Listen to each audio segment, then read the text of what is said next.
दोस्तों, हमारा देश एक सेकुलर कंट्री है, एक धर्मनिरपेक्ष राष्ट्र है। ये बात तो हम पूरे देशवासियों को मालूम है। लेकिन आपने ये देखा होगा बहुत सारे शॉर्ट्स वगैरह आपके मोबाइल वगैरह में आते होंगे, या अगर आप न्यूज़ वगैरह ज़्यादा करके देखते होंगे तो रिजवान अहमद को आप जानते होंगे। रिजवान अहमद नाम का एक व्यक्ति हैं जो काफ़ी सारे ये अपना डिबेट्स वगैरह में जाते रहते हैं और वगैरह वगैरह। तो उनकी बातों को सुन के, वैसे तो वो मुस्लिम हैं, लेकिन उनकी जो बातें होती है उससे बहुत ही ये साफ झलकता है कि वो एक एंटी मुस्लिम के जैसा बात करते हैं। और इससे जो हिंदू भाई लोग हैं बड़े ही खुश होते हैं, बड़ा मजा आता है उनको। और जिस तरह से वो इंसान हंसता है, आप देखोगे तो आपको खुद एक हंसी आ जाएगा।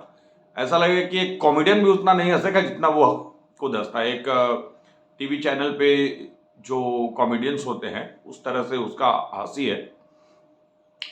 तो मेरा ये वीडियो बनाने का बस उद्देश्य यही है दोस्तों, कि मैं किसी व्यक्ति के ऊपर व्यक्तिगत रूप से व्यंग नहीं करना चाह रहा हूँ या कर रहा हूँ, या किसी पार्टी या किसी भी जो है पक्ष को लेके बात नहीं कर रहा हूँ।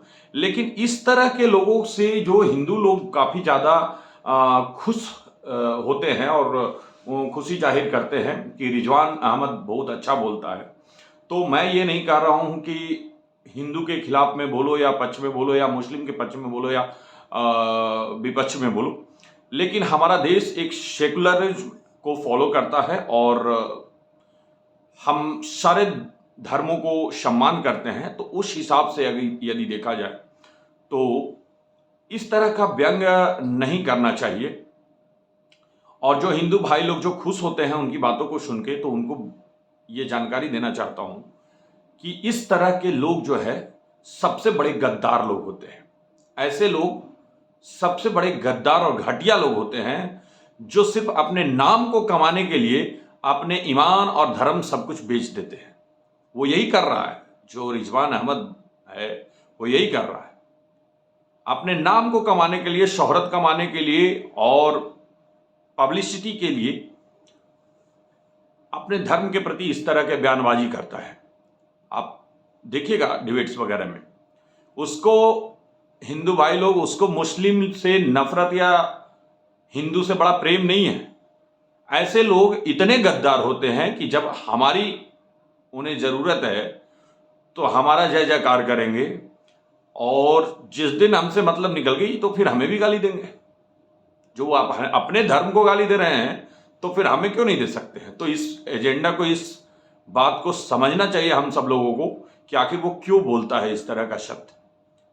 हम ये नहीं कह रहे हैं कि उन्हें हिंदू देवी देवताओं का या हिंदुओं का सम्मान नहीं करना चाहिए और मुस्लिम का सम्मान ज़्यादा करना चाहिए। लेकिन जो फैक्ट है, जो सच्चाई है, वो सच्चाई को सच्चाई की तरह से बोलिए तो ज़्यादा बेहतर है। और यदि किसी बात के ऊपर टिप्पणी भी आप कर रहे हैं, किसी बात के ऊपर अगर अपना मत भी रख रहे हैं, तो रखने का एक तरीका, एक शैली होता है। लेकिन जो जिस तरह से उसका भाषा का प्रयोग जो करता है वो बहुत ही घिनौना, एक बोला जाए तो हद से ज़्यादा घिनौना तरीके से वो पेश आते हैं। तो ऐसे लोगों से थोड़ा हिंदू लोग बच के रहें तो ही अच्छा है, क्योंकि आपके पक्ष की बात बोल रहे हैं तो इसका ये बिल्कुल मतलब नहीं निकलता है कि वो आपके पक्ष के हैं, बल्कि उनका कभी जब जरूरत होगी तो आज वो अपने धर्म को जब इतना गालियां दे देते हैं या उल्टी सीधी बातें कर देते हैं तो हमारे धर्म को क्या समझेंगे वो आप सोचो। तो ऐसे लोग हमारे देश के लिए ही कीड़ा है, ना सिर्फ मुस्लिम समाज के लिए या फिर हिंदू समाज के लिए या किसी के लिए, ये पूरे देश के लिए इस तरह के लोग एक कीड़े के जैसा हैं।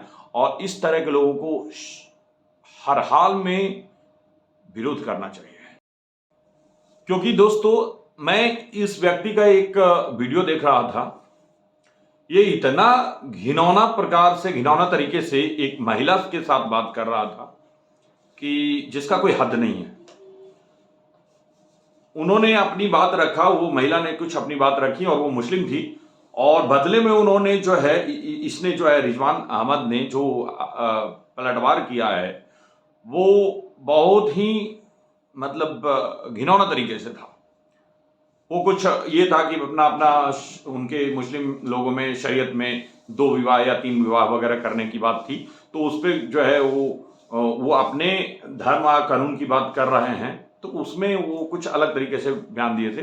बाद में एक और वीडियो हमने देखा उनका, जिसमें वो बता रहे हैं कि जो मुस्लिम लोग या जो भी ऐसे लोग जो माँ बहनों के ऊपर गालियां दे रहे हैं, तो उनको वो एक उदाहरण के जरिए बता रहे हैं कि आप किस माँ को गाली दे रहे हो, जरा समझो, किस माँ को गाली दे रहे हो? क्या उस माँ को जिसने आपको जन्म दिया, या उस माँ को जिस माँ को आपके वालिद ने दूसरी बार निकाह करके लेकर आया? तो आप सोचो किस तरीके का शब्द का इस्तेमाल है।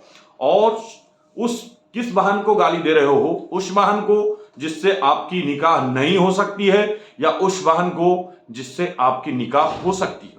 तो इस तरह के व्यंग का इस्तेमाल, इस तरह के शब्द का इस्तेमाल, वाक्य का इस्तेमाल किया जा रहा है इस व्यक्ति के द्वारा एक मुस्लिम के ऊपर। तो ऐसे लोग राष्ट्र के लिए ही खतरनाक हैं, और राष्ट्र के लिए विपिन से भी ज्यादा खतरनाक हैं ये लोग।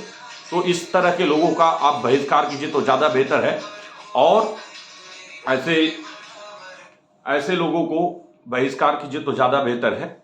और क्योंकि हमारा देश धर्मनिरपेक्ष है, तो ऐसे में हम सब देशों को, हम सब जो धर्म हैं उनको सम्मान करना चाहिए, और इस तरह के वाक्य, इस तरह के शब्द का इस्तेमाल नहीं करना चाहिए जिससे कि हिंदू मुस्लिम राइट्स हो, या हिंदू मुस्लिम में झगड़ा हो, या और कोई 2 कास्ट में, 2 धर्मों में झगड़ा का कारण बन सके। तो ऐसे लोगों को सख्त जरूरी है कि उसका विरोध किया जाए दोस्तों, और उनको, ऐसे लोगों के ऊपर जो है हो सके तो कानूनी कार्रवाई भी लिया जाना चाहिए। धन्यवाद।